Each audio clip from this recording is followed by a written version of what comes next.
ఈరోజు నేను సుందర చైతన్య ఆశ్రమంకి వచ్చాను. 2 కళ్ళు మాత్రం సరిపోవట్లేదు. దయచేసి వీడియో స్కిప్ చేయకుండా మొత్తం చూడండి.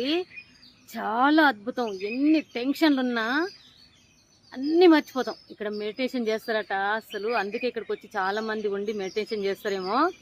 అస్సలు ఆ పక్షుల సౌండ్ వింటుంటే అసలు ఎంత ప్రశాంతంగా ఉంది. ఎన్ని రకాల పండ్ల చెట్లు ఉన్నాయి ఇక్కడ, ఎన్ని రకాల పూల చెట్లు ఉన్నాయి.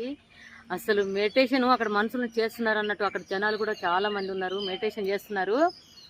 ఇంత అద్భుతమైంది. నేను ఎలా మిస్ అయినా నాకు అర్థం కావట్లేదు. దయచేసి హైదరాబాద్కు దగ్గర ఉన్న వాళ్ళకి, కొంత దూరం ఉన్నా పర్లేదు, టైం తీసుకొని ఒక 2 రోజులు ఇక్కడ ఉంటాం అనుకున్న వాళ్ళు ఇక్కడ సుందర చైతన్య ఆశ్రమంకి వచ్చి చక్కగా మనశ్శాంతిగా మెడిటేషన్ చేసుకుంటే మాత్రం చాలా బాగుంటుందండి. మన మనసులో ఎన్ని టెన్షన్లు ఉన్నాయి ఇక్కడ మెడిటేషన్ చేస్తే మాత్రం ఖచ్చితంగా వెళ్ళిపోతాయి. దయచేసి నేను వీడియో పెడుతున్నాను, వీడియో మొత్తం చూడండి. అస్సలు ఆ పక్షుల సౌండ్కు నాకైతే అన్నీ మర్చిపోయినా, హ్యాపీగా ఉంది నా మనసు. ఇంట్లో ఉంటే టెన్షన్లు ఉంటాయి కానీ ఇలాంటి చోటుకు వచ్చినప్పుడు ఎందుకు టెన్షన్లన్నీ మర్చిపోయి హ్యాపీగా ఉంటాం. కోట్లు సంపాదించిన రాని ఆనందం ఇక్కడ వస్తుందని అనిపించింది. అందుకే సుందర చైతన్య ఆశ్రమానికి వచ్చిన వాళ్ళు చాలామంది హ్యాపీగా ఉంటారంటే నేను ఇప్పటి వరకు నమ్మలేదు. ఇప్పుడు నమ్ముతున్నాను నేను ఖచ్చితంగా. ఎంత అద్భుతమైన ఆశ్రయం కట్టాడు ఆయన. అసలు నిజంగా ఈ కళ్ళతో చూస్తే సరిపోదు, మీరు వచ్చి చూస్తే కానీ మీకు అర్థమవుతుంది. అందమైన ఒక ప్రదేశం, ఒక బృందావనం తలపించేలా చేశాడు ఇక్కడ.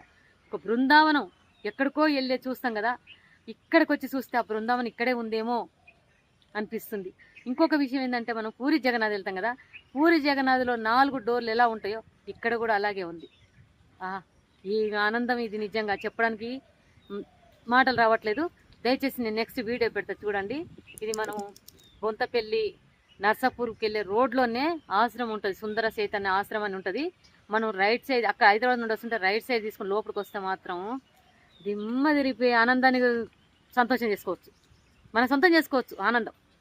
మనసుకి ఎంత సంతోషం అనిపిస్తుందంటే, అబ్బో ఇక నేను వారానికి ఒకసారి ఇక్కడికి వచ్చేసి చక్కగా మెడిటేషన్ చేసుకొని చక్కగా ఇక్కడ ఒక రోజు ఉండిపోతానేమో అనిపిస్తుంది. అంత ఆనందం ఉంది. వస్తాను కూడా నేను. చాలా సంతోషం ఉంది. మన మనసులో టెన్షన్లు ఉన్న ఎవరైనా సరే ఈ ప్రదేశానికి రాండి. చాలా అద్భుతంగా ఉంటుంది. చాలా చాలా సంతోషంగా ఉంటుంది. సుందర చైతన్య ఆశ్రమం అంటే మామూలు కాదు, మాటలతో చెప్తే సరిపోదు. ఇక్కడికి వచ్చి చూస్తే కానీ మీకు అర్థమవుతుంది. నేను ఆ వీడియో పెడుతున్నాను, దయచేసి చూడండి. ఎంత అందమైన ప్రదేశం. మామిడి చెట్లు, జామ చెట్లు, సీతాఫల చెట్లు, తీరొక్క పండ్లు, తీరొక్క పువ్వు, తీరొక్క పిట్టలు ఇక్కడ. అస్సలు అబ్బా బాబోయ్, నాకు నిజంగా చెప్పడానికైతే మాటలు వస్తలేవు. వచ్చి చూస్తేనే మీకు అర్థమవుతుంది. ఎంతో దూరం లేదు హైదరాబాద్కు, చాలా తక్కువ దగ్గరలో ఉంది. కాబట్టి వచ్చి చూసి ఆనందపడండి, మెడిటేషన్ చేయండి. ఎన్ని టెన్షన్లు ఎగిరిపోతాయి, హ్యాపీ. అంత అద్భుతమైన కాడికి వచ్చాను ఈరోజు నేను. సుందర చైతన్య ఆశ్రమం కాడికి వచ్చానండి. అంత తిరిగిన కాలు నొస్తుంది, కూర్చున్నా. కాలు ఆత్మం బాగా నొస్తుంది, చాలా చుట్టూ ఉన్నది తిరగడానికి. అందుకోసమే కూర్చున్నాను. ఇక్కడికి వచ్చేసి మీరు ప్రశాంతంగా మెడిటేషన్ చేసుకోవచ్చు. ఎంతో దూరం లేదు హైదరాబాద్కి, చాలా దగ్గర. ఇంట్లో అప్పుడప్పుడు టెన్షన్ ఉంటాయి కదా, ఇలా వచ్చి మెడిటేషన్ చేసుకోవచ్చు. సుందర చైతన్య ఆశ్రమం. ఓకేనా? దయచేసి నేను నెక్స్ట్ వీడియో పెడుతున్నా, ఇదే చూడండి. అంటే ప్రదేశం మొత్తం తీశాను, శ్రీకృష్ణుని అన్ని తీశాను, ఆయన ఉన్నది అన్ని తీశాను. ఆ వీడియో మాత్రం పెడతాను. ఆ వీడియో కూడా చూడండి దయచేసి.